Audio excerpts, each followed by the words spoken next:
Hi, I'm Melissa Moreton with the Institute for Advanced Study, and I'm talking today with Eyob Derillo from the British Library, and this is Hidden Stories, Books Along the Silk Roads. We'll be looking at 3 Ethiopian Christian objects from the Thomas Fisher Rare Book Library in Toronto.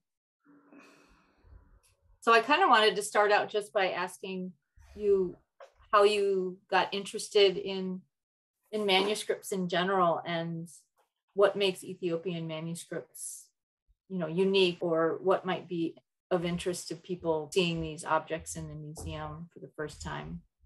So I got interested in actually not in manuscripts, but in Ethiopic text when I was an undergraduate at SOAS when I was doing my BA in History of Art and Archaeology. I got particularly firstly interested in the text. I was reading quite a lot of Goethe texts. Partly because I was very much interested in sort of history of Ethiopia, and that's how I started off reading, translating, and then later on I got interested in illuminated manuscripts. But at that stage, I still didn't really understand sort of the mechanism of Ethiopian manuscript. What made Ethiopian manuscripts simply because I had no access to manuscripts. All I had was printed versions of all of these important texts that's also on display.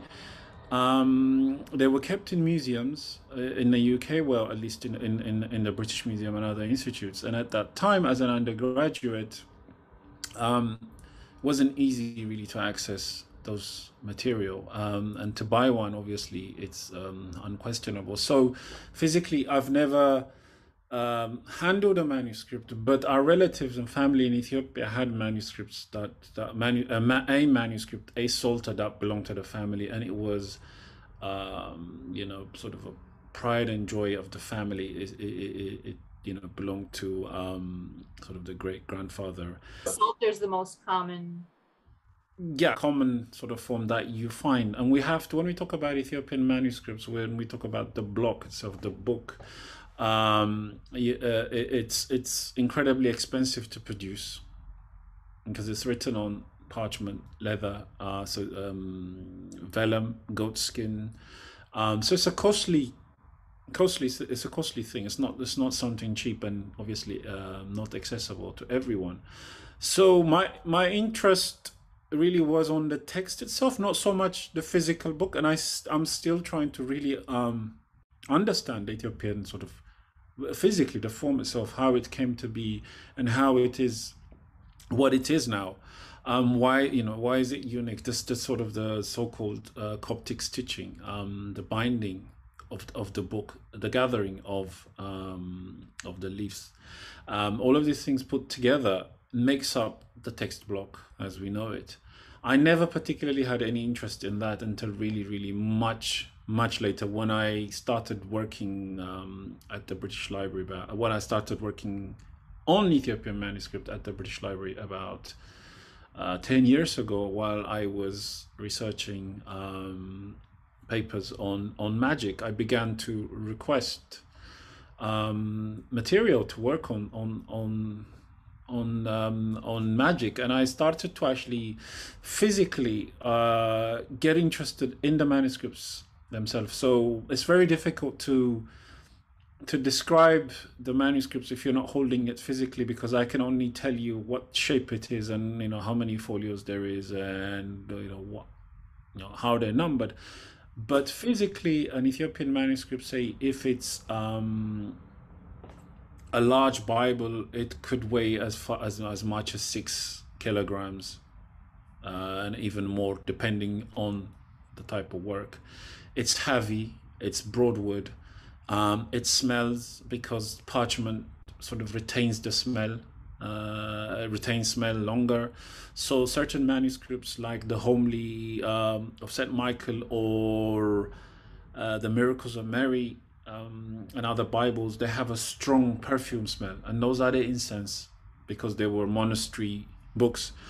So physically, the book is alive. It it dries if it's exposed to too much air, you know, and if it gets wet, it gets damaged easily. So physically, I began to become interested in manuscripts when I started working at the British Library, because when I was appointed curator, I had the opportunity to work with a lot of conservators who were immensely interested in Ethiopian manuscripts. In particular, one of our conservator, first name Flavio, who's now not there anymore.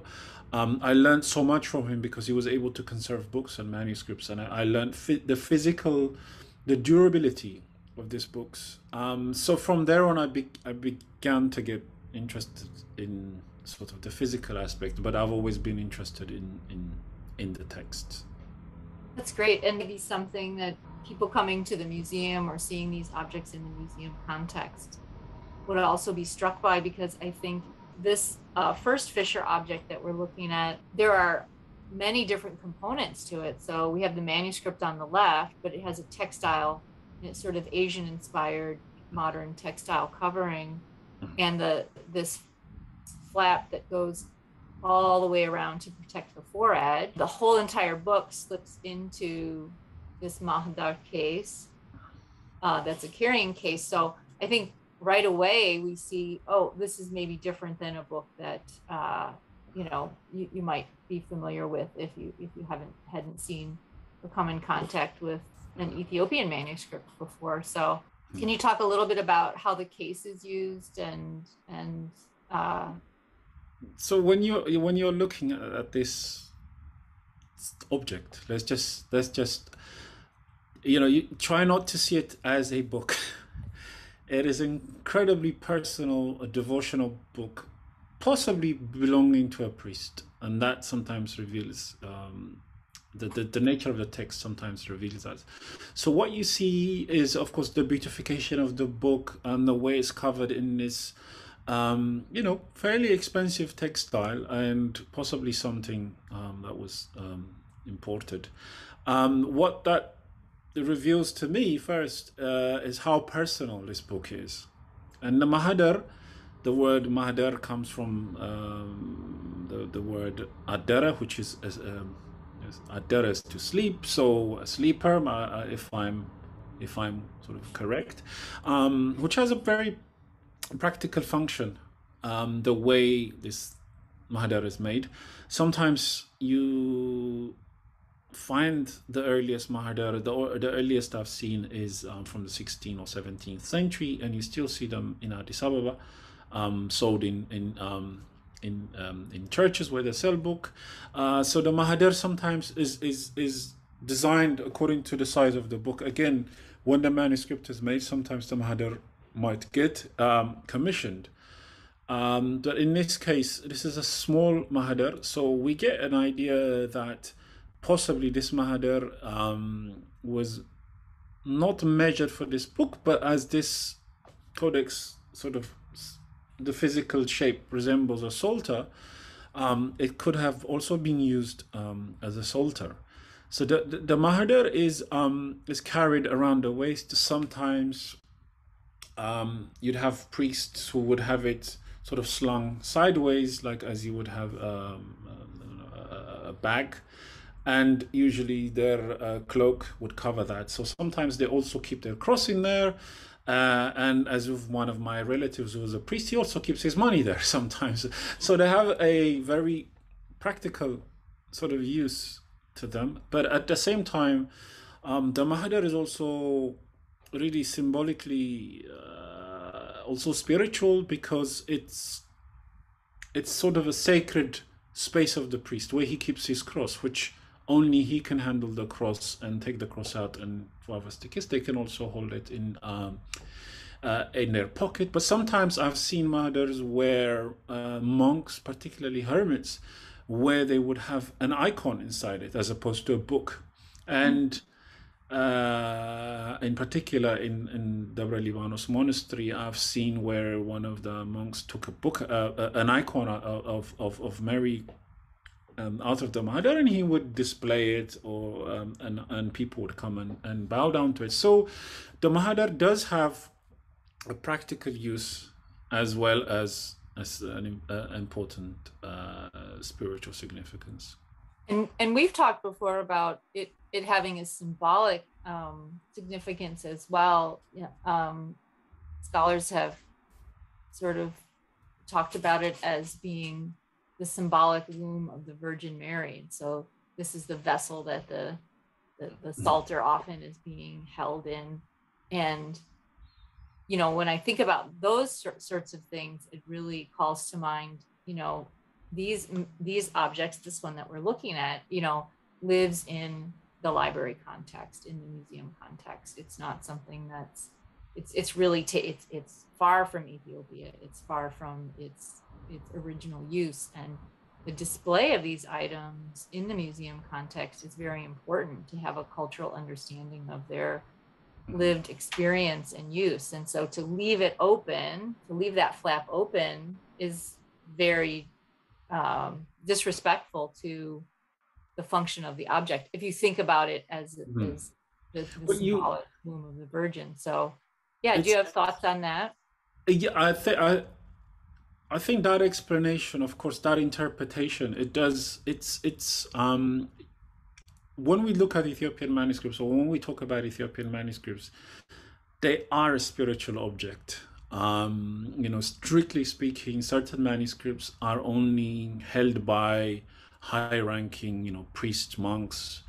For example, the Miracles of Mary, which is taken out, you know, during a festival or during a prayer, and sometimes these books are also have a healing power. In the case of, you know, some monasteries that I've been to, particularly in Tigray, I've seen where certain books, you know, covered in silk are bought out for those who are unwell, and the book is sort of placed on their body physically.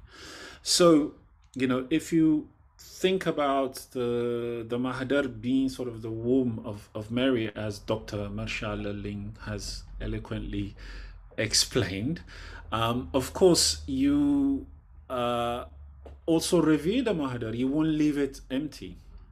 It's where that sacred book is placed in there.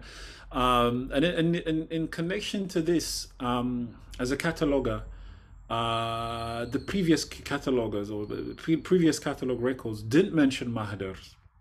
It was much later when we have the second catalog of the British Library, which was done by Stefan Stretsin in 1977, where he actually describes the text and says held in a cylinder case, in a leather cylinder case. We didn't call it Mahadar. And that's very interesting, because the early manuscripts that came to the British Library, Psalters and those items, we don't have the Mahadar anymore. So they simply either threw them away, or the conservators then didn't see the point of keeping them in the leather case. So you don't have any description of Mahadar in the early catalogs, which is the first catalog was written in 1844 by Dilman, very famous Ethiopian, famous scribe, famous scholar, Ethiopic scholar. So you seeing them in display in museums, it makes more sense. So for people to just consider that this isn't, you know, those two go together if we want to understand the life of the book, the purpose of the book, the function of the book. Like I said, some of us who are interested in the text will just go and look at the text and it ends there. But seeing them display like this gives you a real sense of the function of this book and how sacred it is, how personal this book would probably have been for the person who owned it. And if you could also smell it, you probably might find smell of spice, because this is looking at it, it could be a book that was also kept at home, not as opposed to church. Yeah, and yeah, we can't smell it, unfortunately, but I certainly have smelled the tallow wax candle smoke and things like that on many Ethiopian manuscripts, you know, being read close to the candle or in candlelight in the church or in a monastic context. So it is, there's so many sensory things that we're not getting from this 2D image, but those are really important to remember. The experiential aspect of these books and the performative aspect of the books, and how, you know, the act of taking it out of the case, putting it back, is very important as well. I've also seen, so these would be carried, but that mahdar case with the book could be put on the wall too. You see those in which is homes and which is very effective actually. When you think about again the practicality of the mahadar, it protects the book. You know, you wouldn't put Ethiopian manuscripts on the shelf, you know, like this, because that will the spine, the binding, the parchment is so heavy, it will, you know, push down the thread stitching of the books. So when you have the mahadara, you have also that, you know, element of protection and functionality. yes, and that link stitch that you're talking about, you refer to it as the Coptic stitch, but it's in because of course it came from the Coptic tradition. It's a bigger family of link stitch sewings that go from Egypt to Ethiopia. You find them in the Syriac tradition, Armenian, Georgian, Islamic, Byzantine, and so it travels with the spread of Christianity throughout the Middle East and Near East, and is adopted by Islamic binders too. So it is a pan confessional technological aspect of these whole families of books in Africa and in the Near and Middle East. So that's a very fascinating aspect, which we'll be exploring more on the digital exhibit site, and there's things up about that as well. Yes, so yeah, we open the book now and we see this is Dersana Mahayawi, which we have translated meditation on the crucifix. It focuses very much on the crucifixion and the Passion of Christ. It is a unique text. It is not one that you see quite a lot. At least in my case, I know it has been translated in Amharic in the 50s. It's written in 2 columns, so it's written in the Ethiopic or Ge'ez script, Ethiopian Orthodox language. Yeah, so Ge'ez is used in the Ethiopian Orthodox Church, so it's the liturgical language, which was not, which has been used since the 3rd or before the 3rd century, since the introduction of Christianity. Ge'ez has existed earlier than that. So in this manuscript, we see it's written in 2 columns. And you see at the top on the right, we have the day Monday, and next to that we have the number sort of 1. So the red here sometimes is used to highlight names of saints. It is also used for decoration in this case. And only this folio is where the red color is used. On the other folios, we don't see that. It's written in 2 columns. And to actually identify sometimes the title of what the work is, one has to read the whole couple of pages before we can get to what the title of the work is. And in this case, it's only in the 2nd page where we find the word Dersana Mahayawi. And we have a recording of you reading this, so people can actually hear the original. Yes, you have an attempt of me reading it. Yes, Wonderful. It's but for example, with homilies and psalters, within its religious context, it's read a different way, in different style, in different meter, in different rhyming way. And the reason for this is the way the church that they're taught. For example, when you read the psalm, there is a specific meter that you follow. But in the case of this text, I'm not particularly sure how it would be read, but it's divided 7 days of the week. And there is also a very interesting instruction as to really meditate on the suffering of Christ, and to sort of read this text during the Lent season. So it is an important text.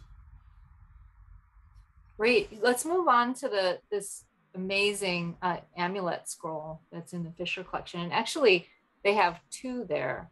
But you've done really specific work on this genre of manuscript production. So I would love to hear, your thoughts about this particular one and how it was used, how it was made, who maybe it was made for, and these wonderful images that we have in between the text. So that we're going into completely something very different and now and very personal. But, just a disclaimer, this isn't really to do with the church. So it's not a church production. Of course, learned people produce scrolls. So we've seen what we saw before was a mahadar, which is a very a prayer book, possibly belonging to Princeton. What we're looking at now is an amulet scroll, sometimes described in catalogs as magical scrolls. In the Ethiopic or in the Amharic, or in also in Tigrinya, they are called kitab, which is interesting. The word kitab from the Arabic book, but it's used to describe scrolls. And also, you had mentioned before, to be kitab, it has a very specific meaning today in Amharic, right? So there is kitabat, and I'm not sure if the two are linked when you get your vaccination. Very appropriate for COVID right now. Well, yeah. So I'm not like 100. I'm not, a linguist to actually connect the two. But I know that kitab it's a very personal, protective scrolls. Which this scrolls have their roots really way back. They're a common thing in Africa, the Mediterranean. They go back to well before the Christian era. So their tradition is long. But in the case of Ethiopia, scrolls are produced for patients. One can say people who are not feeling well. In particular, we see in scrolls where they mention illnesses commonly associated with giving birth. So it has many functions. So looking at scrolls, we see that in this one in particular, we see an image here, a talisman, sometimes described as a demon. Great scholars like Jacques Mercier have done great work on scrolls, very introductory and really important sort of grounding knowledge on the images found on the scrolls. And it's something that's incredibly difficult to sort of map out. We have an image here at the front, which is an image of a demon, and Mercier actually compares this with the sort of the daughters of Medusa, or the sisters of Medusa, the demons with snake eyes. And so there's a specific description in his book, the Ethiopian magical scrolls. So it begins first at the top. As you can see, you see the eye motif. Again, the protection element is there.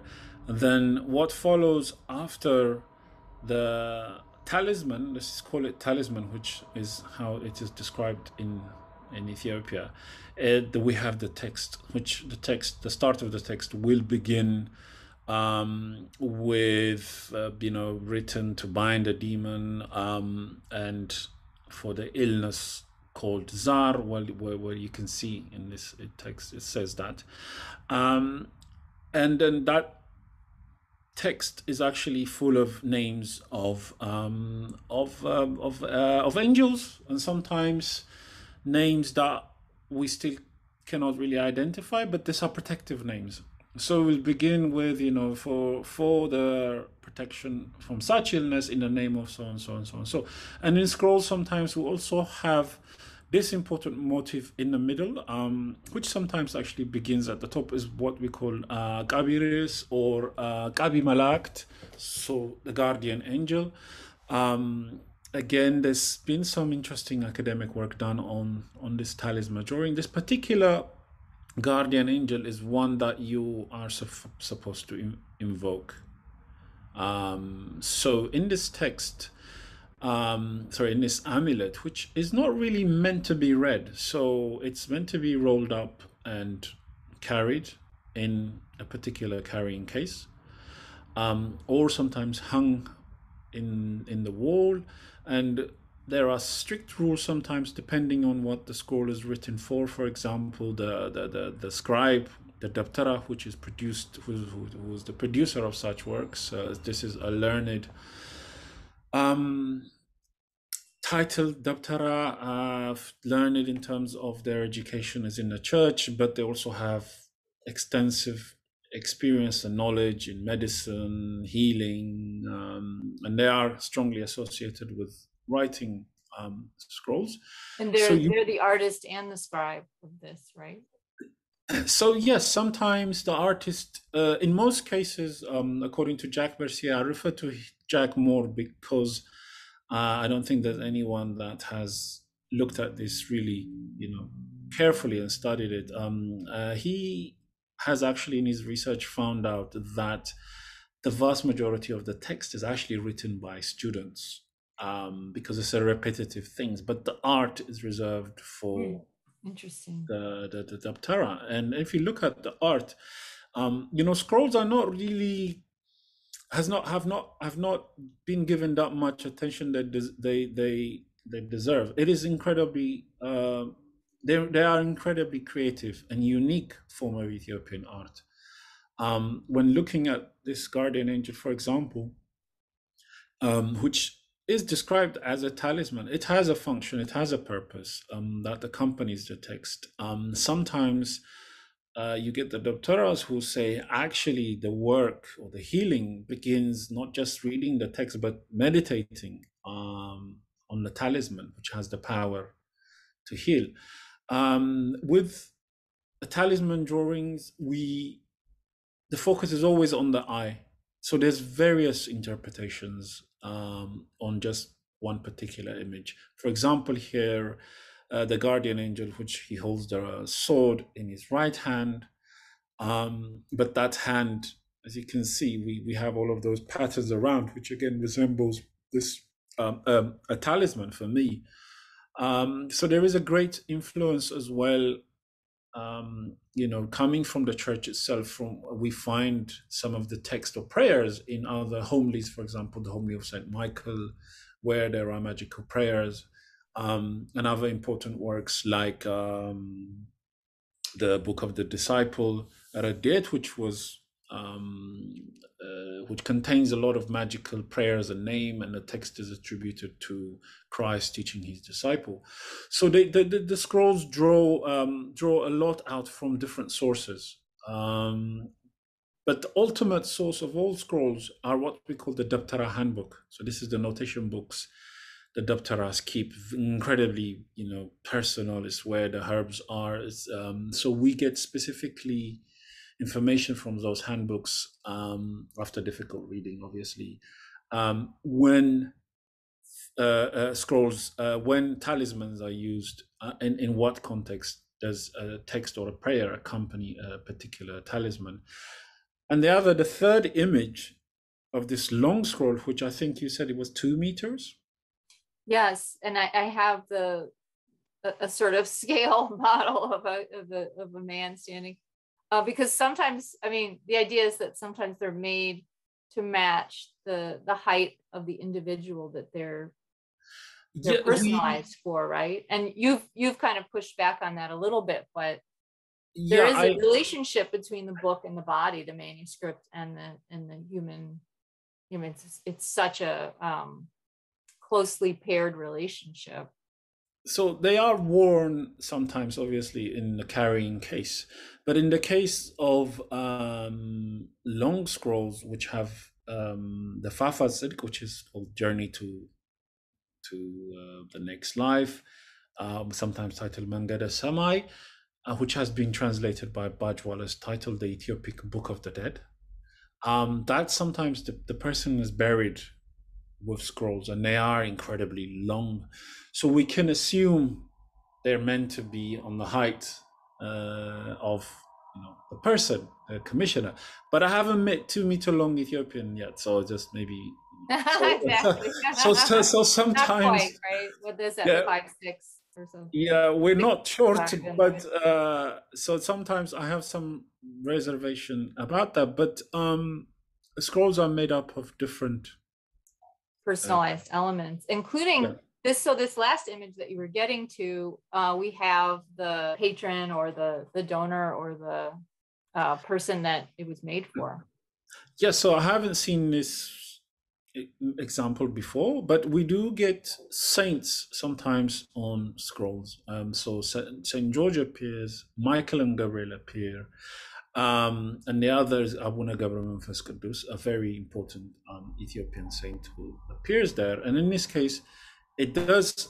It's very difficult for me to read. We have the name of the owner of this scroll at the top, which reads Walata Anania. So is that here? Yes, the daughter of Anania. So it's a female. We can say this was owned by a woman. We have a saint standing there, definitely, and at the next to the saint we have maybe the patron prostrating themselves down below the saint.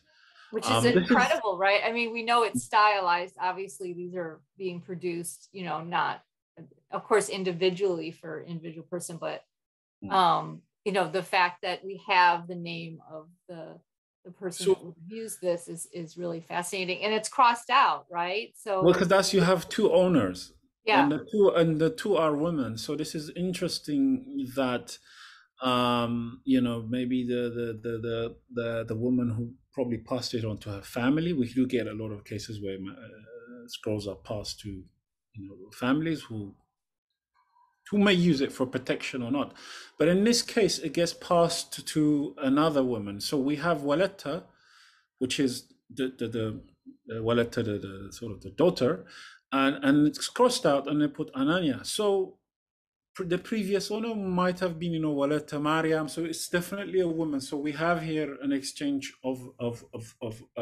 two women passing the scroll, or it could be the scribe again rewritten. What the scribe would have to write that name is most likely the scribe writing it, as opposed to the owner. It ends with only three images here, three figures. At the top we have the very powerful sort of what Jacques Mercier described as this demon, and the whole idea of the eyes is that when a demon sees his own image, he's sort of frightened off. We don't get much blue in a strict talismanic drawing. It's usually kept red and black. And this blue, I just want to say that these images are not color corrected, so they're a little more intense than they should be. But yeah, it's they stand out quite a lot. And one, you could say here that the scribe is really the artist is putting a lot of effort in this scroll. He's beautifying it, and one of the reasons why scrolls, one explanation why scrolls haven't been that much popular as opposed to Ethiopian manuscripts by collectors, is because they had no idea how to display scrolls. So, you'd have to have a specially designed frame, which is costly. It's one explanation. But they were traditionally described as crude by sort of the early scholars who were into, who were describing manuscripts when they saw scrolls. They didn't waste it. They didn't spend time even to attempt to describe them. So right, so it's considered a sort of low art from a traditional art historical European perspective, right? Yeah, and we lose, because of that sort of uninterest sometimes. In my case, in particular, where I was when my PhD research focused on magical text and amulets while I was researching, we do sometimes find interesting passages in the scrolls that are taken from other important magic writings that are not easy to find, and sometimes we find also on the scrolls magical stories or stories of deeds of saints against demon. So there's so much sort of researched, unread. There's so much here that still needs to be understood and unpacked. It's a very rich genre of manuscript that hasn't had a lot of research. So I know we're really looking forward to. It's still there's quite a lot of scrolls out there, and the British Library has a good around 30 magic works, and about I think 20 of them are scrolls. Scrolls haven't received much attention because sometimes the approach of scholars have always been to sort of just to trace what influenced the work as opposed to what is the work. So they're always looking for, exactly. Yeah. It's kitab, therefore it's derived from the Islamic world. Of course, it's not to say it didn't, and that's what drives a lot of the scholars. But when you're looking at scrolls, there's more to it than what you're seeing there. The text, why it's chosen, the relationship between the scribe and the patient, the practitioner. You don't advertise yourself when you go to have a scroll made, because again, there is also a controversial element to scrolls that the church doesn't it's not support. Sanctioned by the church. Yeah. No, in most cases, because for the church it's strictly reciting of the Psalter, holy water, and the gospel. But in the case of scroll, there's many explanation, many ways of curing the illnesses. Well, I want to end with a very brief look at the bookstand that's in the exhibit as well. I know this is a contemporary or more modern work from the 20th century. You've identified the iconography that's carved and painted, but could you talk a little bit about, again, how this would have been used and how these are used today? I did include also some images that you shared previously about these bookstands sort of in action in a historical context from these British Library manuscripts. But so so with bookstands, I do not see much. It's interesting. The few that I have seen in Ethiopia were always inside a church, and they were hardly used. So we're going back to the days where they didn't use desk to write, and Ethiopian scribes used their knee to write. If you have seen, because of the way the reed is designed, they still write, supporting the text on their knee. So the functionality of it, obviously, was to place the book there and to recite it, to sit down and read it. And in the case of what you have there, it's more or less designed for for, I would say, the tourist market. Yeah. Usually you do have elaborately, beautifully designed bookstand, especially in Lalibela, which are very early, made from metal. Mm-hmm. And in this That's case, what style this is, right? Yeah, so we larger see metal ones. Yeah, we see in that case where there's Takla Haymanot reading as a young child, learning from, I think, one of the first school he attended to, and the scribe the artist has beautifully illustrated Takla Haymanot reading, and above him is an angel sort of overlooking. So we do get really, this is an 18th century manuscript, so we're getting the sort of the function of these things. You don't see much of it now, like I said, because people use desk. Maybe that's one explanation. But it's interesting to sort of note how they've evolved. You do find them illustrated in manuscripts. In this one in particular, the shape of it was really for a smaller book. Mm-hmm.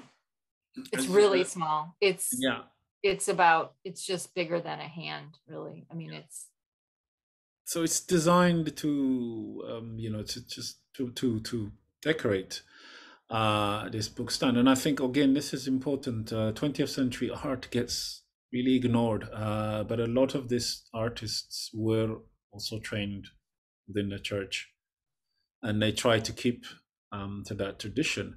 But it also strongly resembles an icon if you look at it closely. Mm-hmm. Yeah.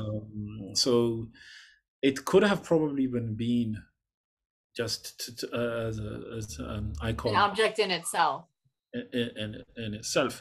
So in the Takla Haymanot illustration, as you see in the illumination, the first illustration shows, I think that's after the death of Takla Haymanot, as there is a monk reading, and this is a larger book stand, as you can see, metal, and that's the monk is reading the act of Takla Haymanot, or the Gadla Takla Haymanot, and beneath the stand there is a bottle, there is a jug, which is water is kept. So the reading effectively blesses the water. So the women take away, it becomes holy water because the high geography is read. So the artist is very careful in including that. So we get the purpose here that this text is being read in that stand during possibly the month of Takla Haymanot's death or birth, and you see the woman sort of in shock. They're very happy, or they're very surprised. They're reading. This is a lot of expression happening there, but we know that he's reading the act of Takla Haymanot after his death, and then in the other one, he's learning the church. So he's a student. So Takla Haymanot as a student. So the way the artist maintains, the function, again, we go back to this things having a functionality, not just the spiritual significance. It's important to note that this tradition now in Ethiopia are still alive. So it's not like they don't exist, but the book stands, it's a rare item, and I think it's brilliant to include it in this exhibition because we're showing another sort of functionality. Oh, excellent! Yeah, and there's Islamic book stand also. We get that kind of comparative look, and it's structurally very similar to this one, which is interesting.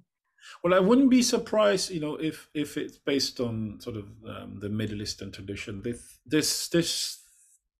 The great, the exchange of influence is a big circle where, you think one culture influenced the other, or the other influenced each other. So it's the functionality that's interesting, because in the case of Ethiopia, during the Lent, certain homilies are held up by the deacon, and you have your share of blessing for holding a very heavy book.